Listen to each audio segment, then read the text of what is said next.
बिस्मिल्लाहिर्रहमानिर्रहीम। अस्सलाम वालेकुम नाज़रीन, आप यूट्यूब चैनल देख रहे हैं। मैं इमरान ख़ान हूँ। आज साल 2024 का आखिरी वीलॉग है और एक बड़ा ही भूचाल वाला अजीबोगरीब साल था जिसमें जुल्म की बर्बरियत की इंतहा की गई है। इस साल में कुछ चीज़ें अच्छी थीं तो कुछ चीज़ें बहुत बुरी थीं। मिसाल के तौर पे जाते जाते 26 नवंबर को जिस तरह का कत्लेआम पाकिस्तान के शहरियों का इस्लामाबाद में किया गया, पाकिस्तान की तारीख़ में ऐसी चीज़ों की मिसाल नहीं मिलती। और ये कोई पहाड़ों में दूर दराज इलाकों में नहीं किया गया, ये वफाकी दारुल-हुकूमत इस्लामाबाद के अंदर पार्लियामेंट से 1 किलोमीटर का भी फासला नहीं है, जहाँ पे इंसानों का ये कत्लेआम हुआ और इंसानों का खून बहाया गया। ये एक बदकिस्मती है पाकिस्तान की। पाकिस्तान की तारीख़ का सबसे मुतनाज़ इलेक्शन हुआ 8 फरवरी 2024 को और लोगों का मैंडेट छीन लिया गया। यानी लोगों ने वोट डाले, सारे के सारे पाकिस्तानियों ने इमरान खान के हक़ में, और बहुत थोड़े से वोट पड़े थे बाकी पॉलिटिकल पार्टीज़ को। जिस पार्टी को 17-18 सीटें मिली थी उनका वज़ीर आज़म बना दिया गया, और जिस पार्टी को पूरे पाकिस्तान ने 2/3 अक्सरियत से ज़्यादा दिलवाई थी उस पार्टी को दीवार के साथ लगा दिया गया और फॉर्म 47 जाली करके हुकूमत छीन ली गई। बहुत सारी चीज़ें हुई, जुल्म हुआ, बर्बरियत हुई, ख़वातीन को गिरफ़्तार किया गया। इस साल में एक मुतनाज़ आइनी तरमीम के लिए पीपल्स पार्टी जैसी जमात ने जमहूरियत की धज्जियाँ उड़ा दी। ब्रूट मेजॉरिटी का नाम लेकर और डंडे वाली जमहूरियत का नाम लेकर बेनज़ीर भुट्टो का बेटा आइन पर चढ़ दौड़ा और उसने आइन की, इंसानियत की, इंसानी हुकूक की उसने धज्जियाँ उड़ाई और एस्टेब्लिशमेंट के एक टाउट का किरदार अदा किया बेनज़ीर भुट्टो के बेटे ने। ये बहुत हैरत अंगेज़ चीज़ थी मेरे लिए, लेकिन ये सदमा भी हमने बर्दाश्त किया इस साल में। और बहुत सारी चीज़ें हैं, लेकिन कुछ चीज़ें अच्छी हैं। यानी एक तो ख़वातीन को भी अगवा किया गया, बच्चों को भी अगवा किया गया, लेकिन अच्छी बातें ये हैं, वो ये है कि पाकिस्तान की अवाम की आंखों का जो ऑपरेशन चल रहा था वो बड़ी कामयाबी से इस साल भी जारी रहा है। पाकिस्तान के लोगों ने असल मुजरिम को पहचाना है। पाकिस्तान के लोगों ने पहचाना कि पाकिस्तान यहाँ तक 70 सालों में क्यों पहुँचा। पाकिस्तानियों को इस बात का अंदाज़ा हुआ कि सियासतदान तो सिर्फ सामने दिखाई देते हैं, असल में तो पाकिस्तान की एस्टेब्लिशमेंट के फ़ैसले हैं जिनका खुमियाजा सारे के सारे पाकिस्तानी भुगत रहे हैं। तो इस नुक्ता नज़र से पाकिस्तान के लिए 2024 अच्छा साल था कि लोगों को हक़ाइक़ का पता चला। लेकिन अगर जुल्म, बर्बरियत और जबर के अतबार से आप देखें तो एक बदतरीन साल था। 2024 की कुछ चीज़ें मेरे पास हैं, मैं आपके साथ शेयर करूँगा, लेकिन जाते जाते भी इस साल में एक और बुरी खबर यह है कि खालिद खुर्शीद जो साबिक वज़ीर आला हैं गिलगित बल्तिस्तान के, उन्हें भी सज़ा सुना दी गई और उन्हें 34 साल की सज़ा सुनाई गई है। आप अंदाज़ा कीजिए कि इस शख्स के ऊपर निज़ाम को कितना गुस्सा होगा। वजह यह है कि खालिद खुर्शीद उन चंद लोगों में से एक है जिन्होंने निज़ाम के सामने सरेंडर करना तो बहुत दूर की बात है, थोड़ा सा कंप्रोमाइज़ करना भी बर्दाश्त नहीं किया। ये वो वाहिद आदमी है जो इस्लामाबाद आता था और एजेंसियां और इदारे मिलकर भी चाहते थे इसको गिरफ्तार नहीं कर सकते थे।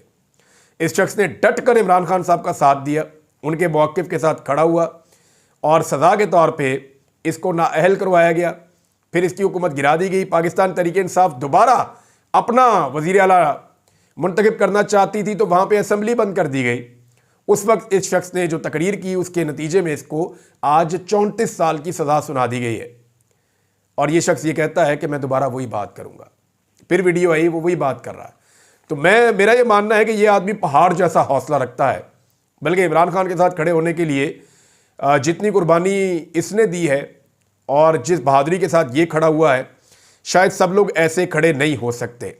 इमरान खान साहब का स्टेटमेंट है, पहले वो मैं आपको बता देता हूँ क्योंकि ये फैसल चौधरी साहब के ज़रिए से बाहर आया। फैसल चौधरी साहब का ये कहना है कि इमरान खान साहब कह रहे हैं कि ISPR का मौक़िफ़ दुरुस्त नहीं है। TTP से मुज़ाकरात की हिकमत अमली जनरल बाजवा ने बनाई थी। इमरान खान साहब ने बहुत क्लियरली ये कह दिया।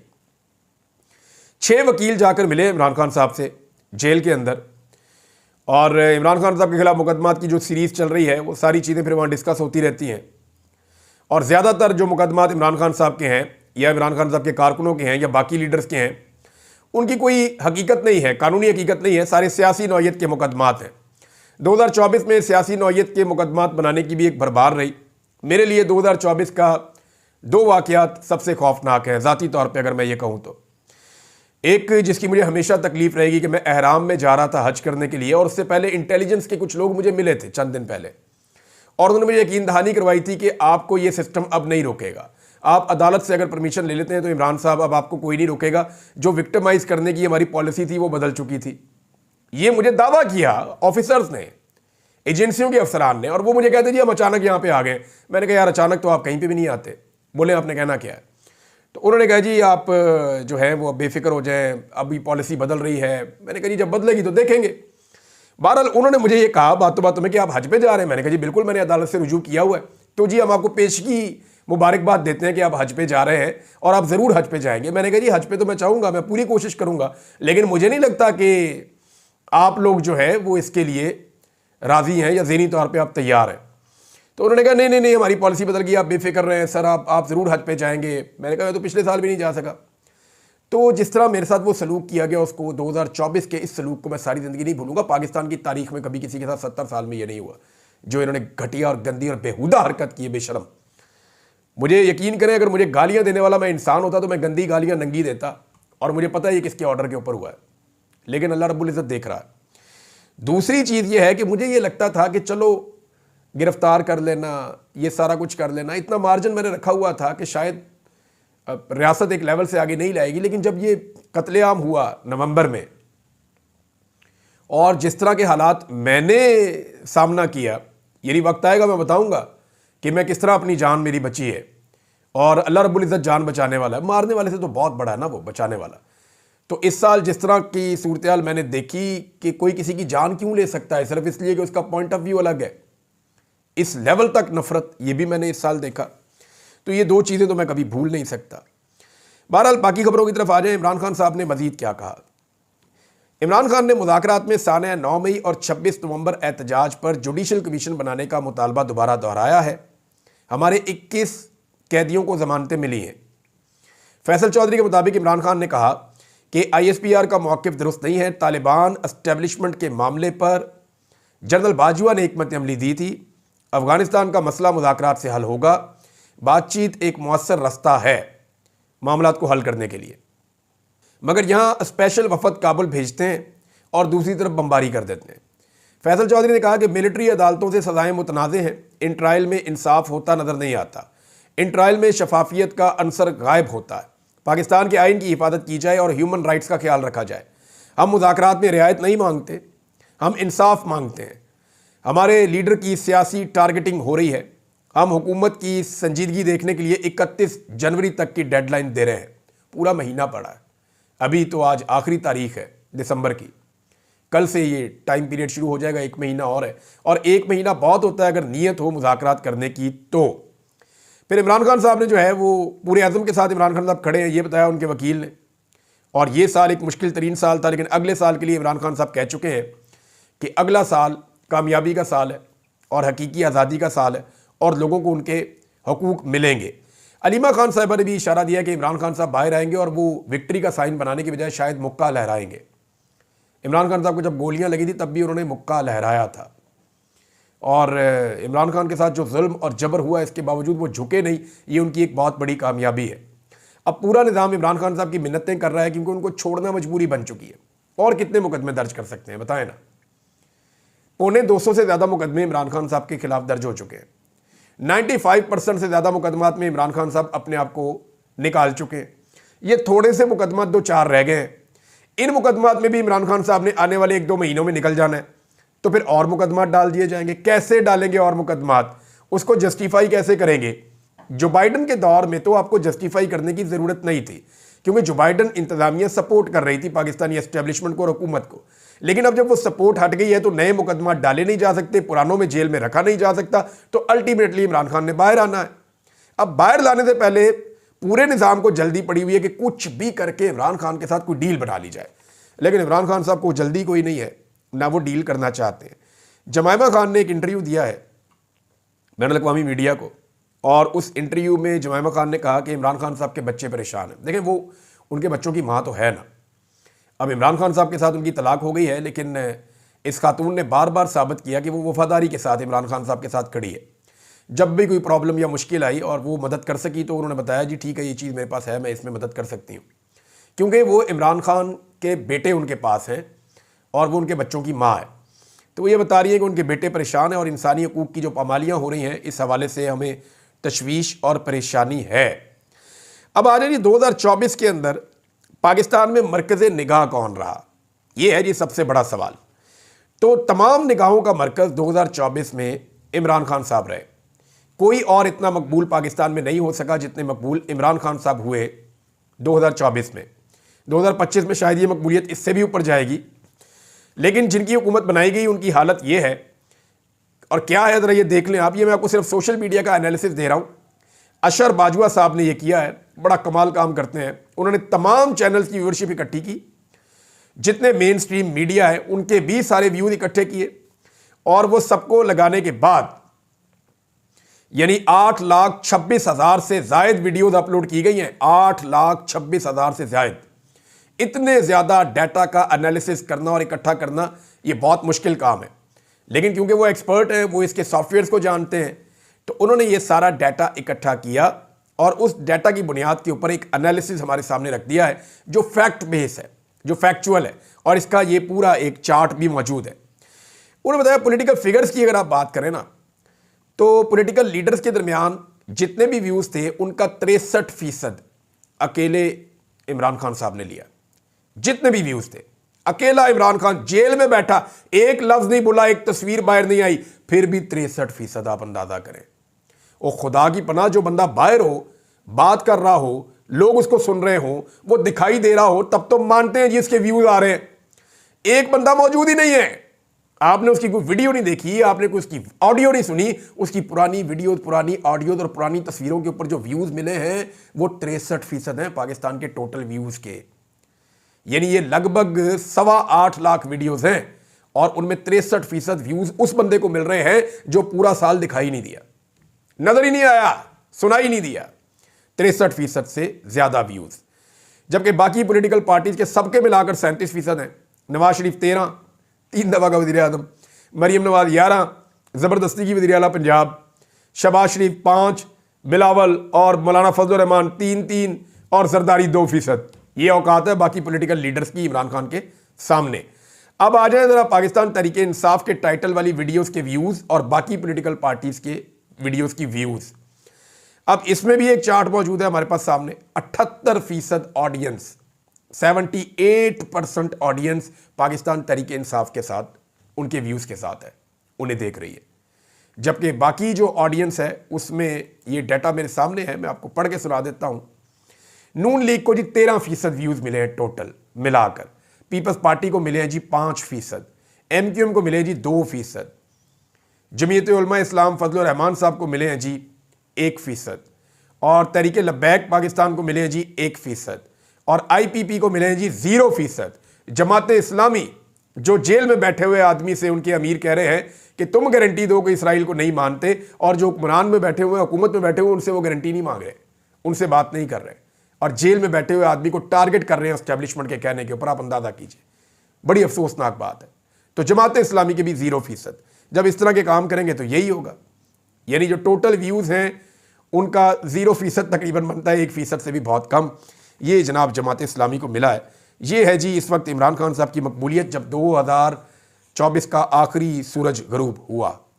एक और जनाब 2024 का कारनामा पाकिस्तान की जानिब से, पाकिस्तानी हुकूमत और इदारों की जानिब से, और वो कारनामा है इंटरनेट की बंदिश। और इसके ऊपर भी एक डाटा है, ये डाटा भी अब सर्कुलेट कर रहा है और ये फैक्चुअल बेस्ड है कि दुनिया में सबसे ज़्यादा इंटरनेट किस मुल्क ने बंद किया। तो जनाब पाकिस्तान इस रेस में दूसरे नंबर पे आया। थोड़ी सी और मेहनत करते ना, चंद घंटों के फ़र्क से पाकिस्तान पहले नंबर पे आ जाता। थोड़ी सी और कोशिश करते और इंटरनेट को मज़ीद बंद करते तो पाकिस्तान पहले नंबर पे आ सकता था, क्योंकि थोड़े से फ़र्क के साथ म्यांमार एक मुल्क है जिसको आप बर्मा के नाम से जानते हैं, पुराना नाम बर्मा है, नया नाम म्यांमार है। यहाँ पे इस वक्त फौजी हुकूमत है, डिक्टेटरशिप है। वहाँ पे जो इंटरनेट की बंदिश है वो पाकिस्तान से थोड़े से नंबरों से जीत गए हैं। पाकिस्तान दूसरे नंबर पे आ गया है पूरी दुनिया में। ये कारनामा भी पाकिस्तान की इस हुकूमत ने, एस्टेब्लिशमेंट ने और मौजूदा रजीम ने किया है। इंटरनेट शटडाउन के दौरानिए के लिहाज से दुनिया भर में दूसरे नंबर पे 2024 में पाकिस्तान, और बर्मा या म्यांमार जो है वो पहले नंबर पे है। वहाँ के सियासी रहनुमाओं और मीडिया पर सख्त पाबंदियाँ हैं, लोगों को जेलों में डाला गया है वहाँ पे, तो वो हमसे आगे जा रहा है, दुनिया में दूसरे नंबर पे हम हैं। इंटरनेट शटडाउन में पाकिस्तान ने 1861 घंटे तक इंटरनेट को बंद रखा है पाकिस्तान में। और म्यांमार से बहुत थोड़ा सा फर्क है कि हम उससे बहुत थोड़ा सा पीछे हैं। डिजिटल मईशत को और अवामी राब्तों को बुरी तरह तबाह किया इस बंदिश ने। इसका जो बिजनेस और फ्रीलांसर्स को नुकसान हुआ है वो $351 मिलियन का नुकसान हुआ है। सऊदी अरब को हमने जो अभी बेचा ना रेकोडेक का 15%, वो हमने लगभग 500 कुछ मिलियन का बेचा है। तो 351 मिलियन का नुकसान हमने यहाँ पे अपना मुंह काला किया इंटरनेट बंद कर करके। सारी दुनिया में अलग बदनामी हमारी हुई है।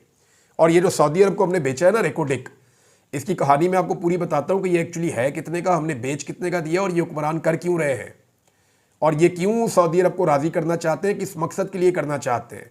और ये कितने का सोना था जो हमने कितने में दे दिया। और इसके अंदर खाली सोना नहीं है, इसमें कॉपर भी है। इस माइन की मालियत कितनी है आप गूगल करके देख लें, आपको आइडिया हो जाएगा। आप सर पकड़ के बैठ जाएंगे कि कौमें फ़रोख्तंद बचे अर्जा फ़रोख्तंद, कि कौम बेच दी और इतनी सस्ती बेच दी। ये फ़ारसी का एक शेर है, मुझे याद था, मैंने आपको सुना दिया साथ ही।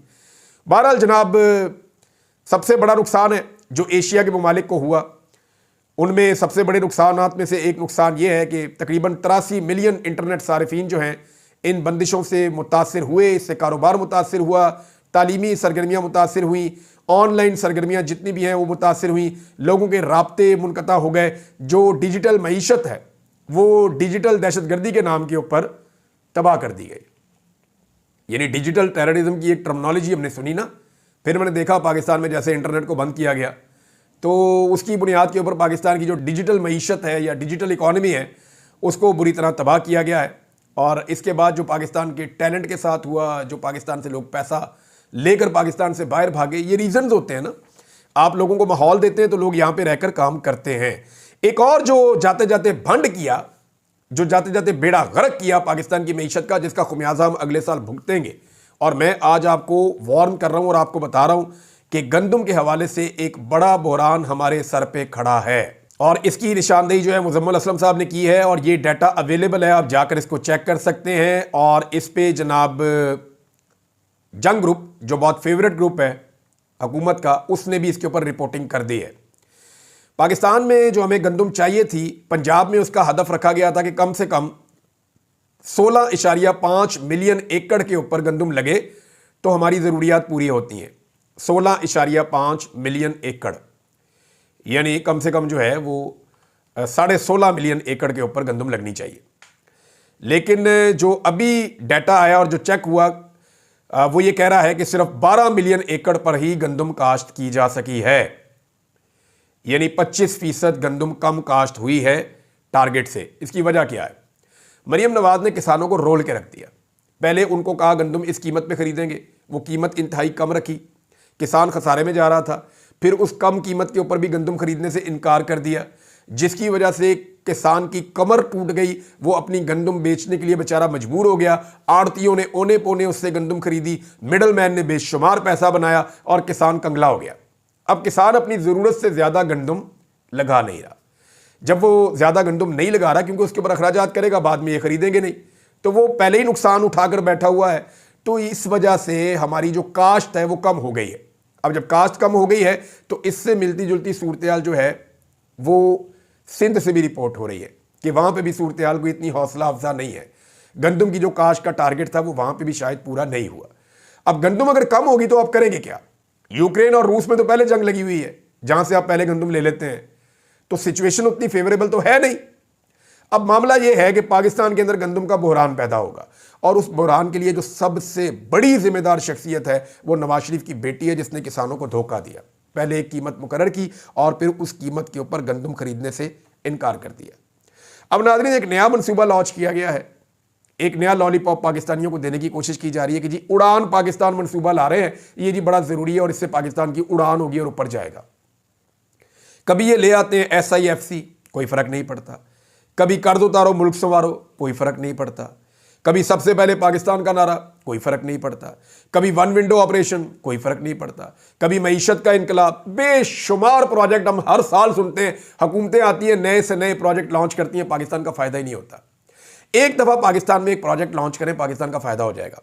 एक प्रोजेक्ट लॉन्च करें जिसके अंदर जमहूरियत हो, कानून की हुक्मरानी हो, आज़ाद अदलिया हो, आज़ादी इज़हार राय हो, इंसानी हकूक़ का एहतराम हो। अवामी मैंडेट के मुताबिक चलकर देखें ये जो आप बार बार नए नए प्रोजेक्ट लेकर आते हैं नाम बदल बदल के, इनसे मुल्क नहीं चलेगा। मुल्क चलेगा एतमाद से, मुल्क चलेगा रूल ऑफ लॉ से, मुल्क चलेगा आजाद अदलिया से, मुल्क चलेगा आजादी इज़हार राय से, मुल्क चलेगा सही जमहूरी उसूलों के साथ अवामी मैंडेट की तौहीन ना करके। एक दफा ये करके देख ले, मुल्क चल जाएगा। आपको कोई नाम नहीं रखना पड़ेगा। पूरी दुनिया के अंदर इन नामों के साथ कोई प्रोजेक्ट लॉन्च नहीं होते, कोई ऐसे नहीं करता। उन्हें पता है जी सीधा सीधा चलो मुल्क चल जाता है। ये यहां पे रोजाना एक नया चूरन लेकर आते हैं, अवाम को चटाते हैं, थोड़े अरसे के बाद पता चलता है कि हमें फिर हमारी जेब दोबारा कट गई है। ये इसी तरह करते हैं, तो इसका भी कोई फायदा नहीं होगा। बहरहाल ये जरूर होगा कि पाकिस्तान के मीडिया को इश्तिहारात मिलेंगे, आधे आधे सफ़े का इश्तिहार छपेगा, टीवी के ऊपर जो है वो कवरेजेस होंगी, मीडिया का पेट भरेगा, मीडिया के एंकर्स हम लोग बैठ के कहेंगे वाह जी वाह, कमाल कर दिया, कमाल का मंसूबा आ गया। एक राय बनाने की कोशिश करेंगे और आवाम के साथ अगली डकैती की तैयारी हो जाएगी। अब तक के लिए इतना ही। अपना ख्याल रखिएगा, अपने इस चैनल का भी। अल्लाह हाफ़िज़।